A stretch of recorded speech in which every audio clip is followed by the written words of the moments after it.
வேணாலும் எந்த சங்கம் வேணாலும் அமைச்சு செயல்படலாம். ஆனா சாம்சங் தொழிற்சாலையில போராட முடியல. அமல்படுத்த முடியாத அரசாங்கம் திராவிட அரசாங்கம். அவர்கள் தான் வாக்குக்கு பணம் கொடுத்து நம் வாக்குகளை களவாட வந்து நம் வாழ்க்கையை களவாடி செல்பவர்கள். இதுதான் அர்த்தம். இதெல்லாம் உங்கள்கிட்ட உரையாட வந்திருக்கிறோம். சரி, இன்னொரு பக்கம் தேர்தல் நடக்குது. தேர்தலில் இந்த போர், அமெரிக்காவில் நடக்கிற இந்த போருக்கு மூலமா என்னடா பிரச்சனை? அங்கதானே போர் நடக்குது.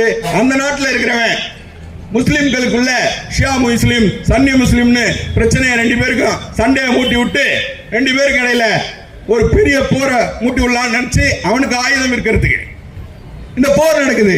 ஆனா இந்த போர்ல நமக்கு என்ன பிரச்சனைனா, நம்ம வீட்டு அப்பா அடுப்பாங்கரையில பூனை குட்டி படுத்து கிடக்கையா? அங்க நடக்கிற போர் நம்ம வீட்டுல அடுப்பை அணைத்து விட்டதே, சிலிண்டர் இல்லையே. உஜ்வாலா திட்டம் நாங்க, அந்த திட்டம் நாங்க, இந்த திட்டம் நாங்க, என்னென்ன சீடு போட்டாங்க. இன்னைக்கு சிலிண்டர் இல்ல. தேர்தல்ல ஒரு அரசியல்வாதி அது குறித்து பேசினானா? சிலிண்டர் தட்டுப்பாடு ஏற்படுகிறது. சிலிண்டர் விலையை தேர்தல் நேரத்தில் கூட பெட்ரோல் விலையை, சிலிண்டர் விலையை உயர்த்த முடிந்தது என்றால் எதனால்? நம்மை போன்ற கேனப்பை ஊர்ல கிறுக்கு பைய தலைவரா இருக்கான். நம்மளை எல்லாம் கேனப்பையில் ஆகிட்டு இந்த கிறுக்கர்கள் தலைவர்களாக இருப்பதால் தான் இது போன்ற நிலைமை. இதுதான் யதார்த்தம். அப்போ இந்த நிலையில மாற்றணும்னா இன்னைக்கு இருக்கிற அரசியல்வாதிகளை நாம் புரிந்து கொள்ள வேண்டும்.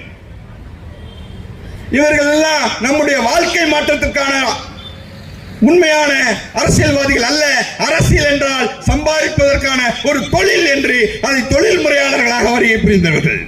எனவேதான் இவர்கள் நம்முடைய வாழ்க்கையை களவாடி அவர்களுடைய குடும்பங்களுக்கு சொத்து சேர்க்கிறவர்களாக, தங்களுடைய பிள்ளைகளை பதவியிலே ஆள வைப்பவர்களாக இருக்கிறார்கள்.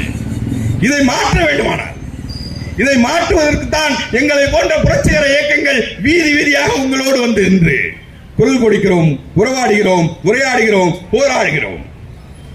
எனவேதான் இதோ இங்கே அமர்ந்திருக்கிறாரே தோழர் சேல்முருகன் அவர்கள் ஒரு உயர்நீதிமன்றத்தில் மிகப்பெரிய வழக்கறிஞர்.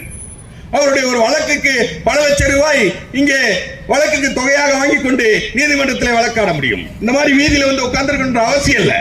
இந்த மாதிரி வீதிகளில் வந்து உட்கார்ந்து அவரு நினைச்சாருனாக்கா சொகுசு கார்ல பவனி வரலாம். விஜய் என்ன விஜயை விட அப்பா டக்கர் மாதிரி அவர் வாழலாம். விருப்பப்படல.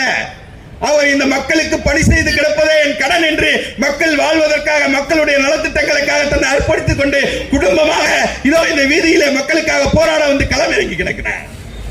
இதுதான் இந்த தோழர்களுடைய அர்ப்பணிப்பு. இது போன்ற எண்ணற்ற லட்சம் தோழர்கள் இந்த மண்ணு முழுவதும், இந்தியா முழுவதும் இந்த சமூக இயக்கமான கம்யூனிஸ்ட்